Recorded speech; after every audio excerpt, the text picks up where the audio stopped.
Salam. Gue lagi sama Awa Takwa Ditra, gitarisnya The Siddhartha. Harus gitu ya ngomongnya. Gimana? The Siddhartha. The Siddhartha. Ini anaknya Mas Adri nih. Udah duluan ya bokap ya kemarin. Bokap udah duluan kan, ngobrol. Terus apa namanya nih? Ya seperti biasa, apa yang kita sebut band dua om dan dua keponakan kan, The Siddharthas nih kita. Ini Awa nih gitaris, produser, manajer. Bapak, kalau orang-orang bilang bapak ya anak-anak. Bapaknya anak-anak dari Rekaman Pots. Rekaman Pots. Jadi ada label indie di sini, Rekaman Pots. Namanya. Jadi ya gue pernah cerita dulu tuh di studio yang sama, tempat latihan 90-an banyak artis, band gitu kan. Sekarang di studio yang sama ada album-album rilis dari situ juga gitu ya. Kalau dulu cuma latihan doang, cari produser, cari label. Jualan ke kota ya dulu. Jualan ke kota kan. Sekarang udah bisa latihan, rekaman, rilis sendiri gitu kan. Bener. Ada berapa band sih di situ? Yang udah dirilis? Mundur ke 2016 berarti ya? Rekaman pertama yang benar-benar digarap lumayan serius sebenarnya jadinya The Siddharthas.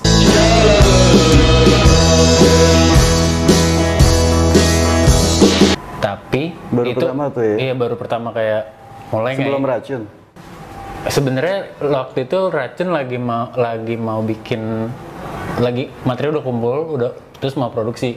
Tapi terus kan tiba-tiba Siddharthas dulu. Kakakmu aduh, kita bikin band nih. Nyelak dan ngegas. Jadi dan rilisnya emang 2016 kan kita. Duluan itu, tapi waktu itu kan kita karena maksudnya Rekaman Potsnya waktu itu belum benar-benar kayak oke nih berangkat gitu, baru sebagai itu. Jadi kayak di CD tuh ada, cuman logonya tuh sebagai rekamannya gitu loh. Jadi kayak label utamanya tuh yang Potlot Sound itu dulu. Mana bisa nggak dilanjutin juga kan. Sebenarnya itu sih produksian pertama gue sama Viras. Jadi kalau tarik mundur ya gue Rekaman Pot tuh idenya dari Viras dan anak-anak. Terus kayak gue kayak 2010-an itulah kayak coba kali ya jalanin gitu. Itu. Setelah itu produk pertamanya adalah si Racun yang prakarya.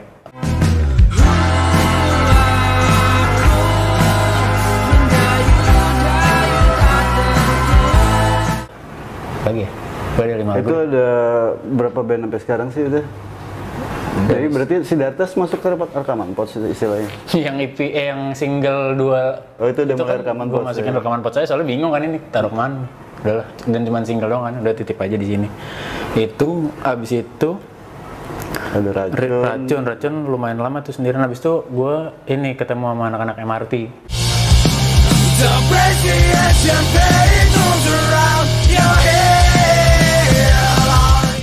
Yang sudah pamit dan lagi pada kerja dan lain-lain lah orang-orangnya. Gitu. Band grunge dari Depok waktu itu kan. Gara-garanya apa ya? Ya pokoknya ketemu ngobrol-ngobrol kayaknya asik, terus gitar ini jago, gue kebetulan suka gitu, ternyata Viras tahu, terus kayak ketemu di tongkrongan bukan satu kampusnya Viras tuh ya berarti? Enggak, ketemu main. Jadi Racun suka main di UI kebetulan kan. Ngobrol-ngobrol ternyata nyambung dan punya visi buat apa ya, stepping menuju pertama bareng gitu kayak. Akhirnya itu sih full album pertama kali yang gue sama Viras. Anak UI semua ya? Mereka anak UI semua, anak sastra Inggris. Yang gue sama Viras benar-benar kayak ini kita garap serius lah ya gitu. MRT itu jadi rilisan album, full album pertama ya kan. Kalau yang si Racun kemarin EP kan. Tuh habis itu ada 1/4 membasmi grafis rutin dalam pola pikir rasionalisasi. Reaksi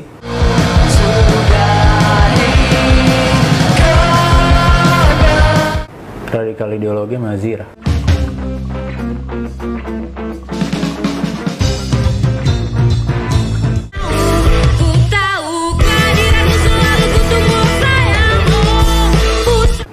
Berarti 6 band ya dirilis di sini.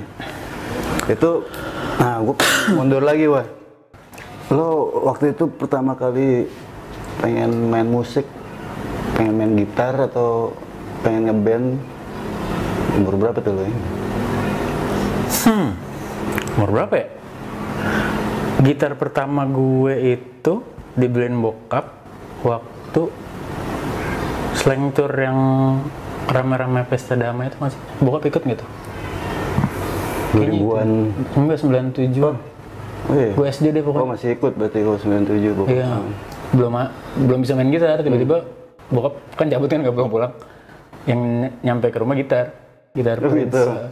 Gitar Prince akustik gitu, kayak itu sih kayaknya belajar pertama itu. Sebelumnya di rumah tuh ada gitar Pak D, kakaknya nyokap, cuman gitar tua gitu, gede nggak dipakainya kayak keramat gitu loh, kayak dikeluarinnya kayak kalau benar-benar gitu ya? sama gede. Gue kan masih kecil kan, nah bokap tuh beliin waktu itu gitarnya agak lumayan. Dia belajarnya dari situ sih kayaknya, habis itu les sama tetangga. Berarti Viras belum main musik waktu itu? Belum lah. Itu gue berarti kan kayaknya kelas 1 SD, Viras masih gitu. balita kayaknya. Terus akhirnya mulai ngeband? Ngeband SMP. Ngeband Itu... SMP gara-gara Green Day. Oh gara-gara Green Day? American Idiot. Bukan gara-gara Potlot atau slang? Enggak. Fun fact adalah kaset pertama yang gue minta beli bukan slang. Kalau slang kan soalnya dapet ya. Tiba-tiba ada aja gitu album 7, gue sama Viras punya dikasih satu-satu gitu kayak. Oh gitu? Udah, iya. Album 7? Album 7. Berarti lo SD itu? Tuh SD tuh, ya itu kayaknya kaset yang pertama gue bener-bener dikasih nih, punya lo gitu. Tapi yang gue beli pertama tuh Dewa.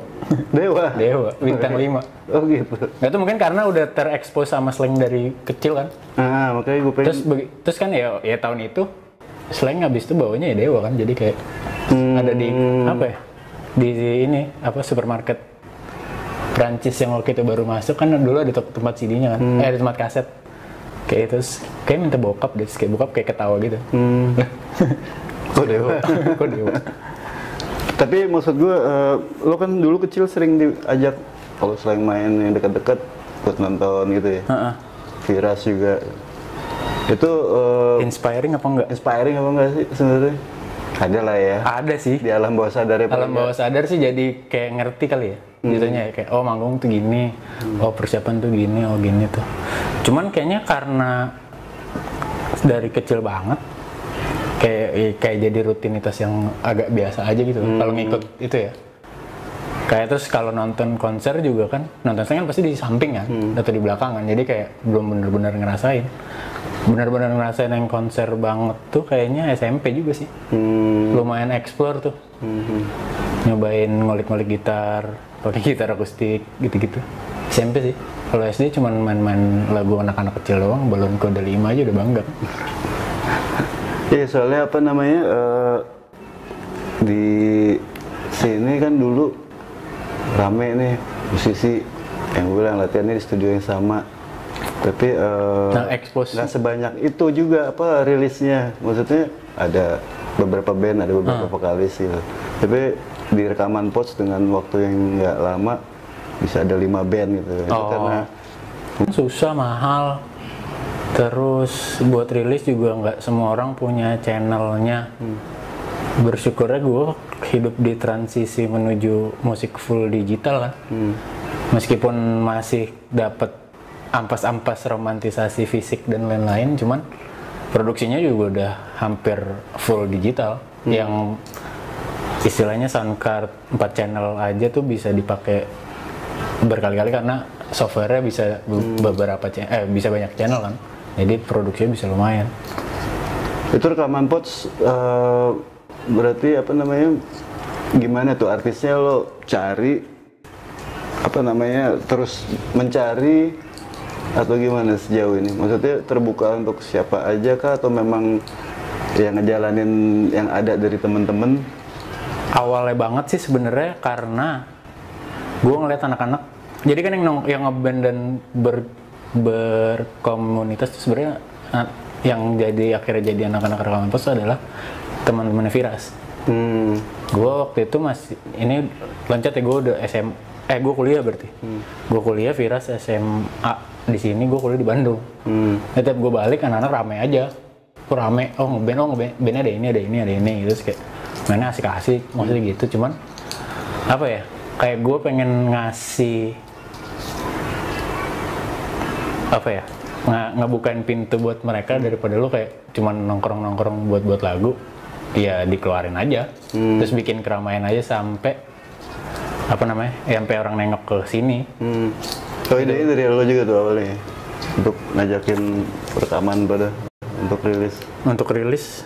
Iya sih, gue nggak tahu mereka sebenarnya mikirin apa dulu.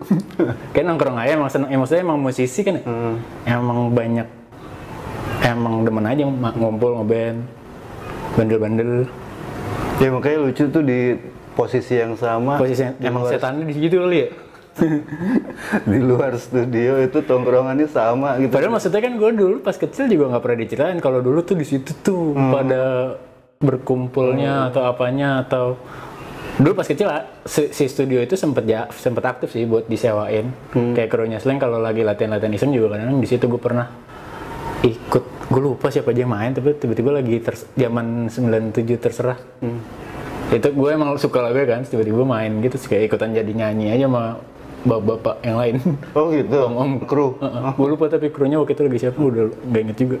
Kayak main-main nyantai, ketawa-ketawa doang sih kayaknya. Cuman itu terserah. Ya soalnya apa namanya, genrenya juga sebenarnya kan ya basicnya rock gitu. Iya.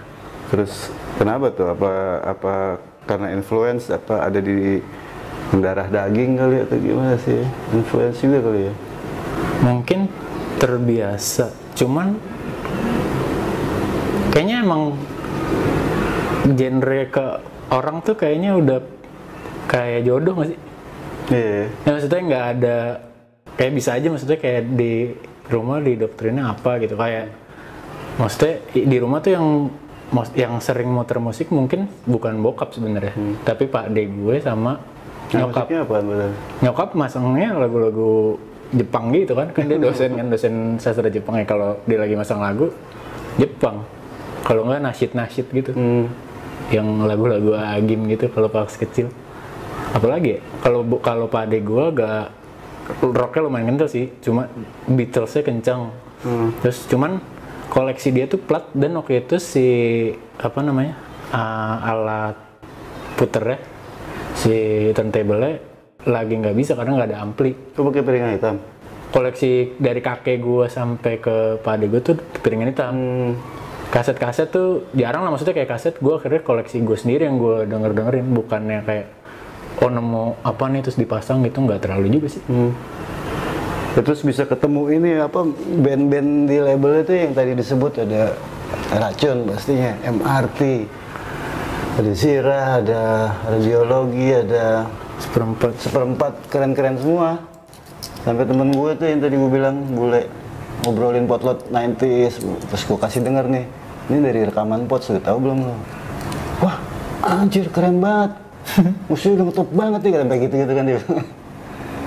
Apa namanya, produksinya unik-unik gitu, maksudnya nggak biasa gitu pada yang di sini nih anak-anak gitu.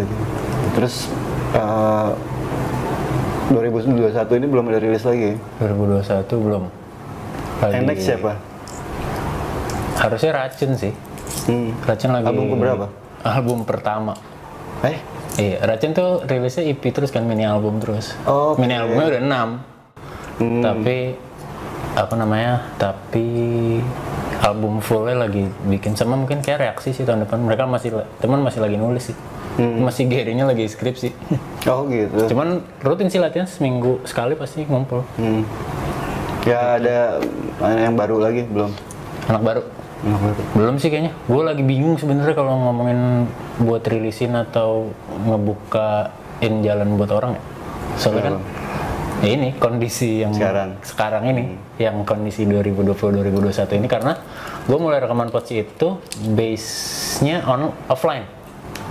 Jadi kenapa jalan dan mungkin ada orang yang ngeh atau denger, karena waktu itu bikin Pots Jam. Selain rilis bikin Pots Jam, jadi bikin gigs gitu di waktu zaman Pots Jam belum jadi. Kan lumayan lama tuh, kayak 6 bulan setahun, 8 bulanan gitu nggak ada apa-apain kan. Gue sama Viras kayak udah bikin acara aja di atas. Itu pengaruh tuh yang kita aja. Iya lumayan sih, soalnya juga ini waktu 2016 kita bikin acara, kita rekam, terus kita upload di YouTube. Jadi amplification-nya nggak berhenti di hari itu doang. Dan waktu itu ini rutin ya, tapi kita bikin 6 aja dulu. Entah kenapa nih, gue selalu kayak, ini kita bikin sampai 6 kali dulu nih, 6 kali jalan, berarti yang ketujuhnya nyampe bisa udah enak gitu lah istilahnya gitu loh.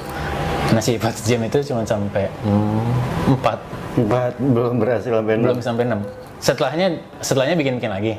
Cuman yang inisial awal pertama itu maunya rutin tiap bulan sekali satu kan sampai 6 bulan. Akhirnya dalam 6 bulan cuma 4 kali. Karena ternyata capek bikin acara ya. Soalnya swadaya kan. Kayak ya udah maksudnya emang dari kita buat kita jadi kayak band-bandnya juga teman-teman yang mau nggak dibayar main, nggak nyari duit, emang ya udah biar ada panggungnya gitu kan. Terus, tapi selain itu responnya maksudnya alhamdulillah sih ya. Udah pernah tour juga ya pada ya katanya nggak salah. Oh bikin tour waktu itu MRT kan, soalnya album kan. Album keluar, digital keluar, cetak fisik, titik di majors. Habis itu kayak tour sih, terus gue tanya anak-anaknya tour, teman kayak ya gitu patungan nih, maksudnya labelnya juga label-labelan gitu kan, masih independen banget, gue juga nggak ada duit full.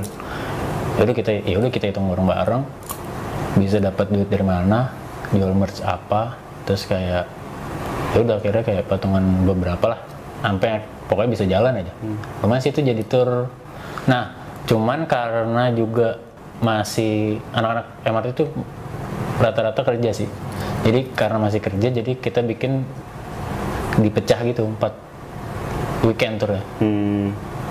Tapi sempat ada show yang bareng-bareng juga ya? Maksudnya yang dari rekaman Pots? Oh itu gue bikin sirkuler namanya. Banyak kayak aktivasi, makanya tadi kalau ditanya nggak ada rilis apa atau ngajak band baru, bingung gue masih kayak buat digital kayaknya. Karena memang nyampainya belum ini, karena emang terbiasanya juga ngumpulin orang dari orang mulut ke mulut, akhirnya itu yang si showcase-nya anak-anak itu kemarin tuh sirkuler. Jadi emang waktu itu masih 5 band itu, jadi kita bikin showcase 1 hari, kita balik lagi buat kita aja supaya orang pada nonton aja, biar orang pada datang, kita ngumpul bareng, main, manggung, terus habis itu waktu itu ngajak Tarkam. Tarkam lagi dicolek-colek kayak ikutan aja gitu. Lu Tarkam nggak di rekaman Pots ya? Akhirnya tidak jadi. Oh jadi. Hampir. Oh. Kenapa bandnya bubar? Enggak, masih. Nah itu lo distribusi juga ini kan sendiri, maksudnya kerjasama sama distributor fisik, gitu ya? Apa digital? Digital ya? Digital ke agregator lah, kan nggak bisa kalau kita bukan siapa-siapa juga. Tapi maksudnya udah jadi ini kan agregatornya sendiri kan? Iya, kita langsung ke agregator, nggak langsung ke distributor? Nggak 3 langkah. Itu nggak ada artis lain yang apa khusus rekaman Pots, apa siapa aja bisa distribusi ke situ sebenarnya? Sebenarnya sih bisa ya, gue nerimain siapa aja buat bantu. Nah, maksudnya ada nggak sih? Cuman gue nggak buka buat ini sih. Nggak open buat anyone gitu ya. Tapi maksudnya yang diurusin yang di rekaman Pots aja. Ada yang nggak berhasil masuk ke rekaman Pots nggak sih karena ternyata belum cocok nih, belum siap nih misalnya. Maksudnya lo ada mengkurasi dulu pastinya kan gitu sebelum. Shortlist gitu sih sebenarnya sempat ada di pikiran ya, nambah-nambah, cuman waktu di 2018 ke 19 itu lumayan padat sih nambahnya. Jadi kan tadi yang artinya mau Racun doang sama MRT kan. Tiba-tiba terus jadi si gitu. Reaksi 1/4 sama Radikal Ideologi juga material ready nih akhirnya setelah dari 2016 di ayo rekaman gitu. Itu terus jadinya ya masih banyak aja sih, di piringnya lagi banyak gitu loh. Jadi kayak belum sih kalau itu. Sama nggak tahu ya, gue pribadi menurut gue belum ada yang benar-benar jadi benchmark nih gue bisa bikin orang sampai mana nih gitu. Jadi kayak buat apa namanya, jatuhnya kayak menjanjikan pulau yang belum kelihatan itu. Gue kayak ntar dulu deh, kalau misalnya emang ada satu yang meledak terus ternyata emang channelnya jadi kebuka, ya mungkin aja sih. Terus ngatasinnya gimana? Maksudnya produksi aja dulu terus gitu ya, sampai dapet yang pas untuk. So far gitu sih. Iya. Terutama di Racun ya, karena mereka cukup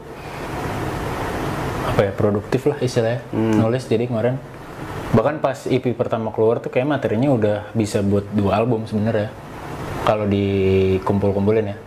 Cuman akhirnya dipecah jadi 5 EP juga karena sambil istilahnya mungkin mencari jati diri si bandnya sendiri, sama yang dilihat dari sekarang kan trennya single. Iya. Kayak lo rekaman 12 lagu capek pusing, yang terkenal 2. Ya meskipun dari dulu juga gitu sih, selain sampai ada Kamu Harus Pulang masih terlalu manis. Iya kan. Cuman itu maksudnya dengan cepatnya informasi buat orang kayaknya buat mulai kemarin kayak Racun akhirnya strateginya bikin EP aja dulu deh. Jadi dan lebih kekumpul kan koleksinya. Kalau apa lagi ya? Abis itu 1/4 langsung album sih, karena bandnya juga kayak udah paten loh nih. Udah lumayan lama ya? Ngebandnya hampir sama, mana 2009-an. Oh iya?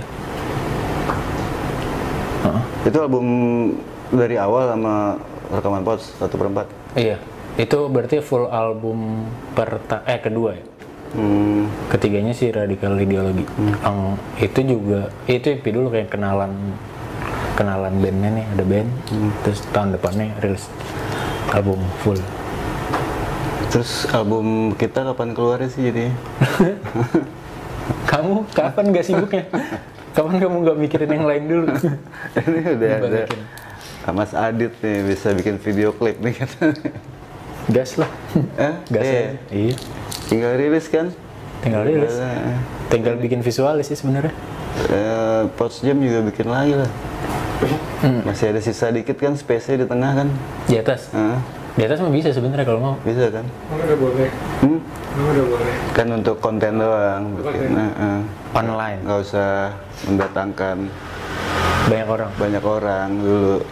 Tapi dirilis lah gitu ya. Berapa lagu sih kita terakhir album? Kayaknya kemarin jadinya 5 deh yang di mastering. 5 ya? Iya. Itu udah ada loh di website Steven Santos. Apanya?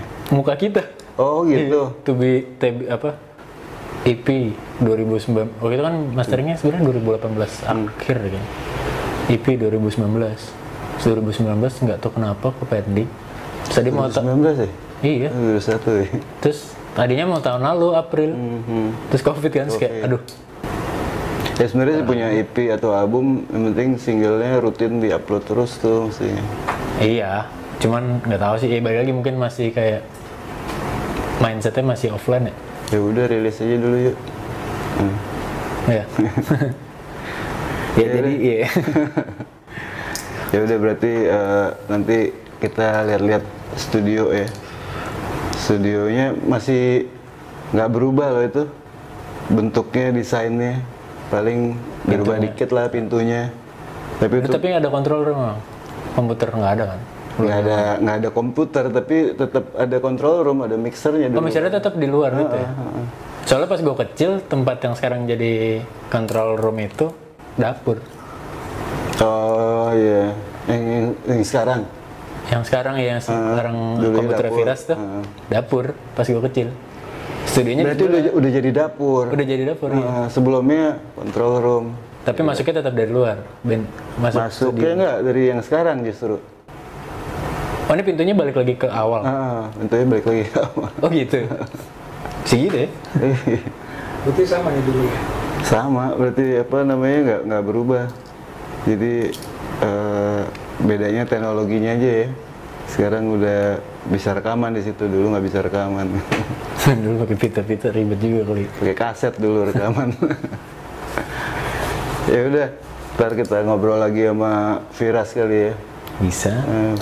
Kayak apa lagi tuh ceritanya, nanti kita sambung lagi ya.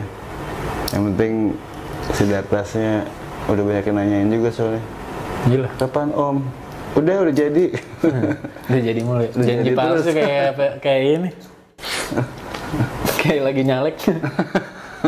Janji tinggal janji. Nggak janji tapi udah jadi gitu. Ya udah deh. Ya. Oke. dengerin lagu-lagunya, band-bandnya Rekaman Pots. Di description box boleh nggak sih? Ada ntar linknya semua ke mana ke digitalnya kan. Sabi. Check it out. Alright, see you, peace. Kita tos gitu nggak sih?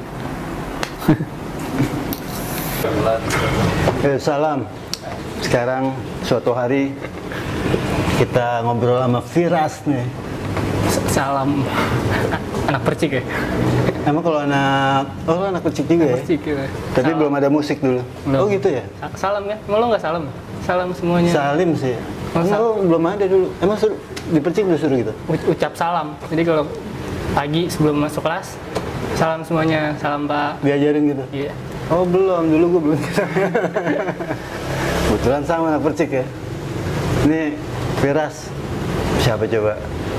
The Siddhartha's best player ya. Kalau sama gue, sama gue. Tapi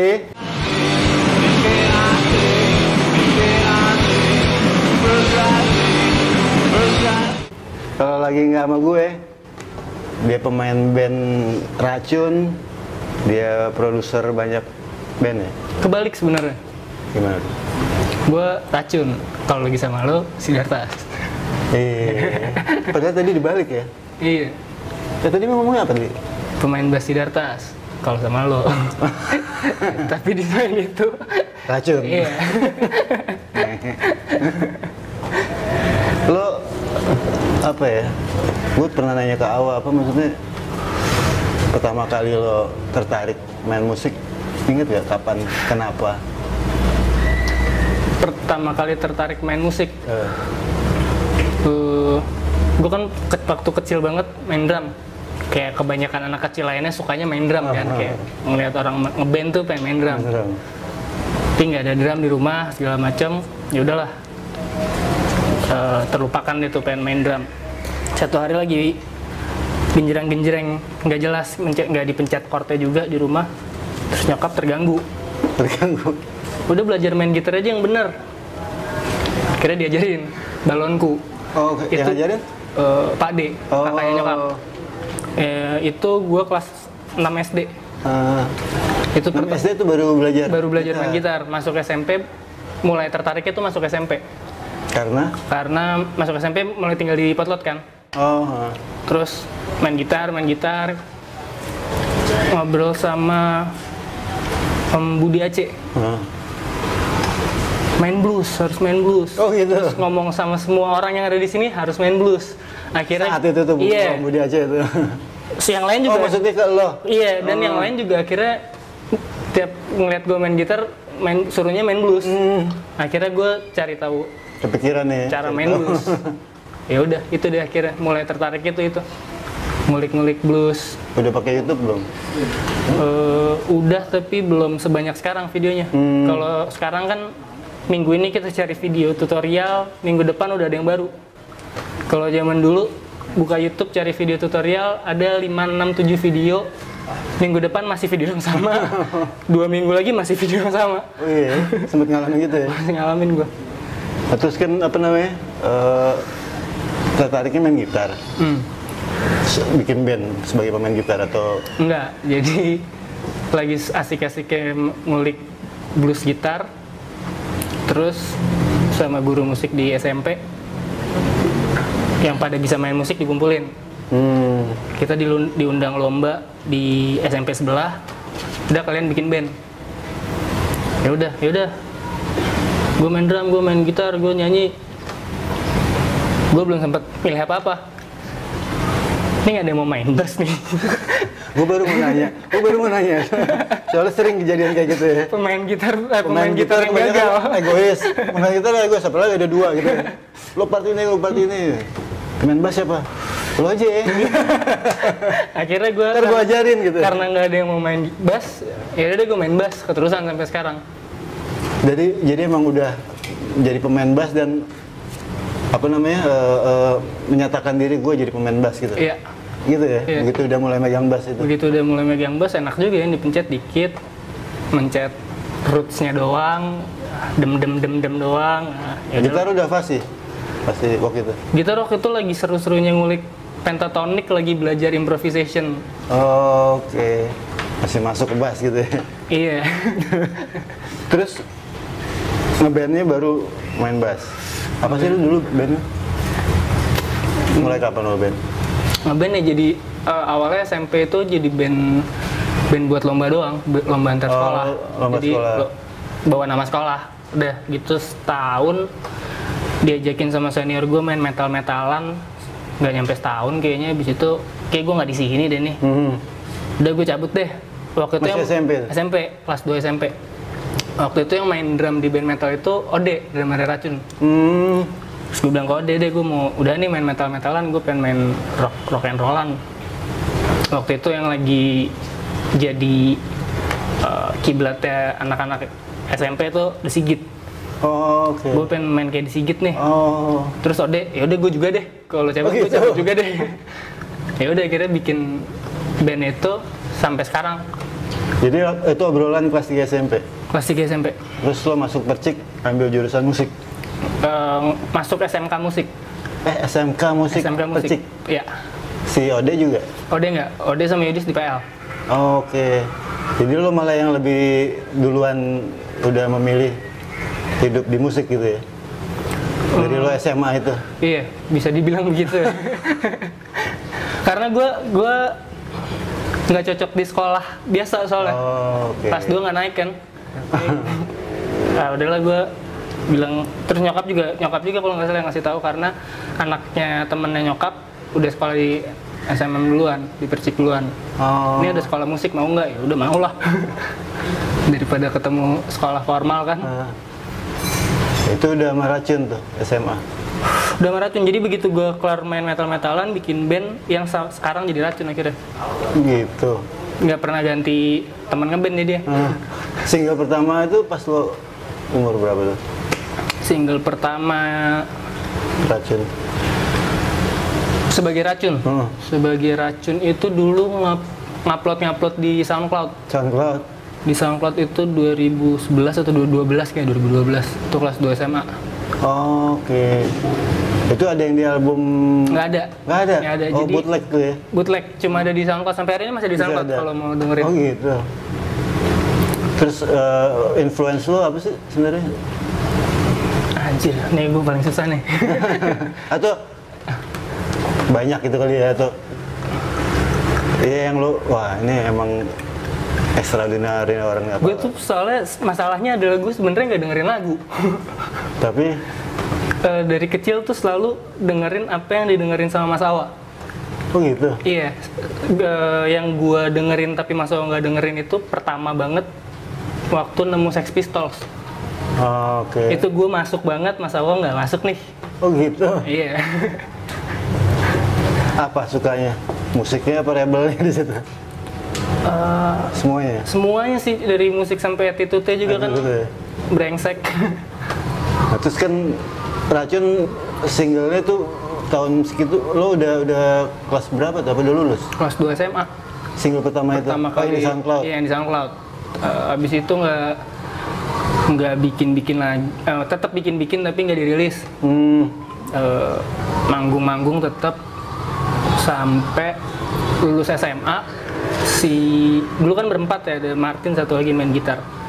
Lulus SMA, Yudis kuliah di Surabaya. Oh. Martinnya kuliah di Bandung. Break Jadi tuh? break, cuma masuk studio kalau lagi pada pulang ke Jakarta. Terus setahun kayak gitu, Yudis tahun berikutnya coba masuk UI dan dapat di UI. Oh gitu. Jadi udah begitu Yudis pindah ke UI, jadi jalan. mulai deh tuh. Mulai rilis setahun setelah Yudis pindah UI. Nah, waktu lo ngambil jurusan SAE itu apa ada hubungannya dari waktu lo memilih untuk jadi musisi di SMK musik itu? Sebenarnya pengennya nggak mau kuliah. Gue pengen ngeband aja deh, kayak ngulik per ngebandan. Tapi butuh sertifikat gitu ya? Cuma waktu itu nyokap mengharuskan gue kuliah. Oh, pilih lagi musik. Optionnya apa? Optionnya masuk kuliah musik, nerusin yang dari SMK kan. SMK-nya kan jurusannya klasik kan. Oh gitu. Jadi gue ngambil mayornya kontrabas. Optionnya gue nerusin main kontrabas atau jadi waktu main klasik. Iya. Atau waktu itu SAE baru buka. Wah kayaknya kalau gue main klasik lagi, gue nggak bisa terapkan ini buat ngeband gue.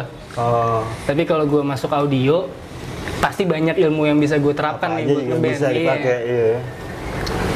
Akhirnya Ambil sound engineering. sound engineering. Terus akhirnya kan di sini rame tuh banyak apa rekaman pots ya. Rekaman pots. Ada berapa? 6 artis. Terakhir tuh, sempat ada 6, yang satu bubar. Bubar Zirah ya. MRT. MRT bubar. bubar ya. Sampai waktu yang nggak ditentukan. Menyatakannya sih bubar sih, gitu. bukan vakum. Itu seru ya. Iya, apa namanya? Itu anak-anaknya saya semua tuh, apa enggak juga? Enggak. Atau sebagian besar itu? Maksudnya kok Enggak bisa juga akhirnya pada ngumpul di sini, ketemu di panggung juga mungkin gitu ya? Iya, kenapa pada bisa kesini ya? Iya, awalnya sih emang ada dua dari reaksi sama dari radikal ideologi itu ada masing-masingnya satu-satu sempat ada anak sayanya. Reaksi si Gary itu sempat masuk ke saya. Ya, oke. Dan karena tinggal di dekat sini tiap hari kesini jadinya. Habis itu dia bikin reaksi radikal ideologi waktu itu belum ada si Irsyad Agni tuh SAE kan.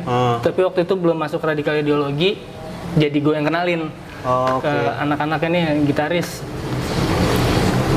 Sisanya sih malah kayak MRT gitu ketemunya tuh karena sering sepanggung sama Racun di UI. Mereka anak-anak UI. Iya. Oke. Ini apa namanya? Sampai akhirnya bikin label tuh gimana tuh ceritanya? Maksudnya emang akhirnya sepakat, yuk kita produksi di sini, kita distribusi dengan label. Kalau jadi bikin label sebenarnya gua sama anak-anak 1/4 dulu waktu SMA. 1/4 kan anak-anak PL. Jadi karena Yudis Ode anak PL juga, gue juga jadi main, jadi kenal. Ngobrol sama anak 1/4 dulu tuh udah sempet kecetus, ayo bikin label yuk, Pots Records. Pots karena kalau Pots itu sendiri karena waktu SMP SMA awal-awal di sini cuma gua doang yang ngeband, cuma Racun. Lagi di mana? Lagi di Mans. Di Pots. Oke. Besok ke Mans. Nggak tahu nih, Pots aja. Oke. Nah, akhir-akhir SMA tuh gue sempet itu, ayo kita bikin label yuk buat kita rilis sendiri aja. Maksudnya bingung nih rilis sama siapa ya, nggak kenal siapa-siapa. Kayaknya kalau kita bisa produksi sendiri ya kita rilis aja, anytime we want kan. Awalnya sebenarnya itu baru terrealisasikannya pas Racun rilis, demonya Racun itu ya udah deh sebelumnya bandnya Mas Awah, Sandiogo, bikin EP. Sempat bikin EP ya? Sempat bikin EP satu. CD. Ya udah, karena teman-temannya kan pada kuliah di luar, mumpung lagi pulang nih kita bikin-bikin. Oh pas pulang? Pas lagi pulang bikin-bikin kayak anjir enak lagi nih lagunya, udah rilis aja rilis. Cetak DIY aja. Itu udah dikasih label rekaman Pots. Oh, udah ada rekaman Pots di pertama di situ tuh. Gitu. Terus waktu lo rilis itu sebenarnya udah ada jalurnya dong berarti ya? Distribusi digital tuh udah berjalan saat itu? Atau masih CD? Racun atau Sandiogo? Rekaman Pots ini? Rekaman Pots waktu pertama Spotify belum masuk. Belum ya? Belum ada Spotify dulu. Jadi masih bikin CD. Cuma nggak tahu juga mesti jual kemana, jadi jual ke teman-teman. Ketemu yang kenal-kenal aja. Waktu Racun bikin kaset kan waktu itu pertama, itu dibantuin sama ada temen gue. Dia waktu itu juga lagi bikin label tapi nggak jalan sekarang, Menyalak. Dia kenal sama beberapa toko-toko, akhirnya didistribusikan di situ. Tapi gue lihat dengan komunitasnya lumayan ya, maksudnya besar itu Racun loh. Besar? Itu gimana ya? Iya. Itu besar ya?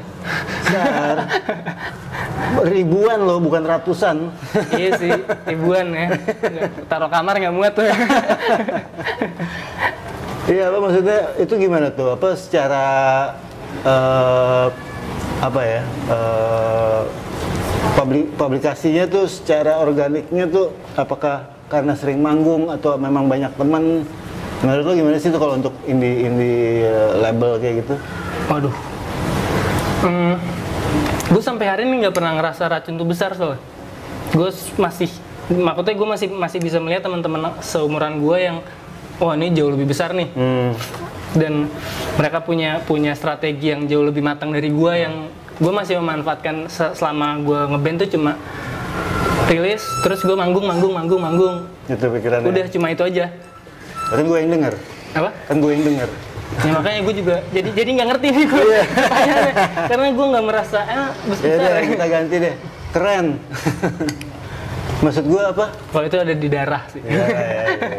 Nah itu juga yang jadi pernah dibahas juga sama Mas Awa tuh. Gue bilang apa di spot yang sama, tongkrongannya sama, di era yang beda, generasi yang beda, terjadi lagi gitu. Terus Mas Awa dengan sembarangan judulnya apa ngasih jawabannya, ya emang setannya di situ kali. Mungkin ya. Jadi apa kalau sekarang gimana nih? Sekarang tuh Rilis berarti ya, rilis aja ya. Yang penting di masa pandemi ini maksudnya. Di masa pandemi ini bingung juga sih karena ini gue harusnya sekarang nih lagi proses rekaman buat album Racun. Cuma begitu diumumin PPKM, wah udah deh kita tunda dulu deh. Tunda proses rekamannya juga jadi tertunda. Bisa sih kirim-kirim sebenarnya tapi nggak pas ya nggak ada hasilnya beda pasti. Sama gue tuh seru interaksi waktu rekamannya. Jadi namanya aja kan band kan. Kalau ngerjainnya sendiri nggak berasa ngebandnya gitu. Sabar dulu gitu. Mendingan sabar dulu deh. Gue pernah baca tuh ada artikel orang luar yang nulis. Cuma sekarang album nggak terlalu laku atau diminatin karena sekarang lebih ke single. Single itu juga dirilis dengan waktu berkala yang nggak terlalu jauh, misalnya paling lama 2 bulan sekali, kalau bisa sebulan sekali satu single. Akhirnya hubungannya sama robot algoritmanya sosial media gitu, bahwa kalau lo setiap awal bulan rilis. Nah itu ini profesional nih. Nah itu akhirnya bisa membantu jadi alternatif musisi untuk lebih populer, lebih viral, ya akhirnya bisa dapet duit dari yang selain manggung kali gitu. Jadi Jadi mendorong kuantitinya gitu. Dikit tapi banyak.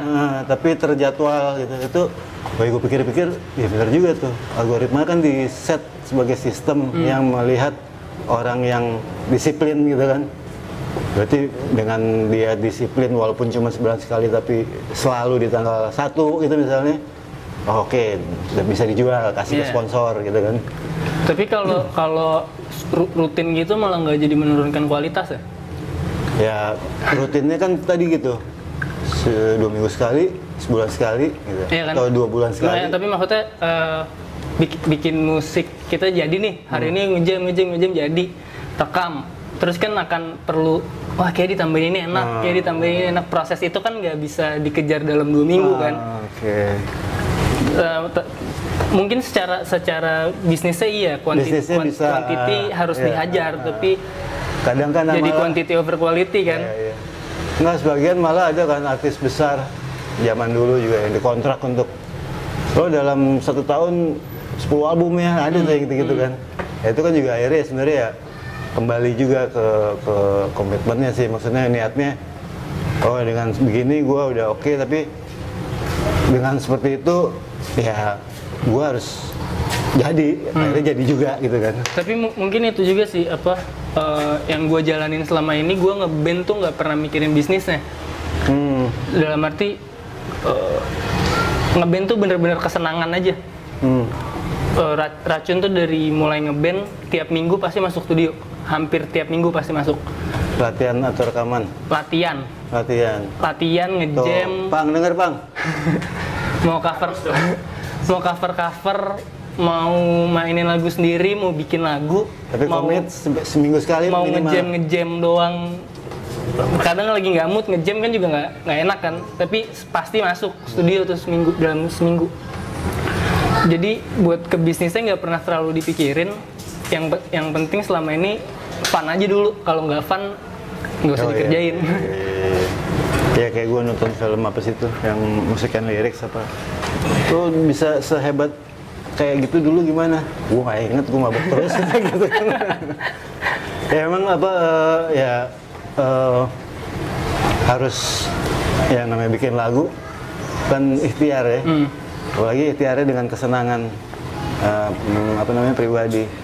Pasti ada hasilnya sih gitu kan istilahnya. Ya kapan tuh rilis yang Berikutnya Oh ini proses rekaman ya? harusnya Album apa mini album? album. Materinya udah ada? Materinya udah jadi semua, udah tinggal rekam. Oh gitu? Bener-bener udah tinggal masuk studio buat rekaman. Berarti nggak nyampe tahun depan dong ya? Tergantung kebijakan Pemerintah? Pak Presiden. Ya udah kita tunggu, ha?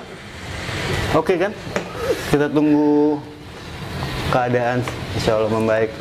Kita dengerin Gue gemes juga soalnya, maksudnya harusnya ini lagi rekaman album pertama. Gue kan udah bikin 6 rilisan. Tapi belum Tapi mini album semua, 5 lagu. Tapi gue belum pernah punya satu album di atas 7 lagu bahkan. Iya, belum ya? Belum ada. 6 paling banyak ya? Paling banyak 6. Ini album yang pertama ya? Album yang pertama malah nggak bisa rekaman. Berarti mudah-mudahan seru nih. Semoga. Lagi garap. Sekarang akhirnya karena lagi PPKM gue lagi garap solo. Oh gitu? Rilis? Mau rilis sih. Kalau nggak tengah bulan, akhir bulan lah. Single?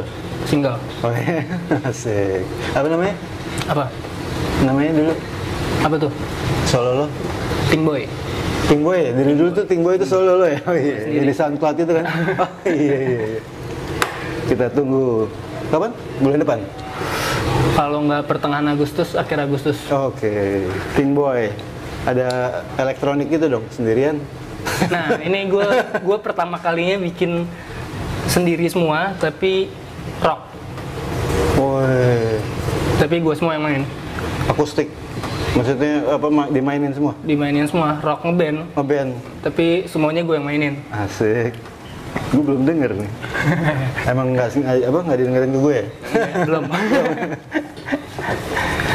Ya udah, ntar kita dengerin Ting Boy mau rilis single, sampai ada albumnya Racun juga tahun ini harus keluar.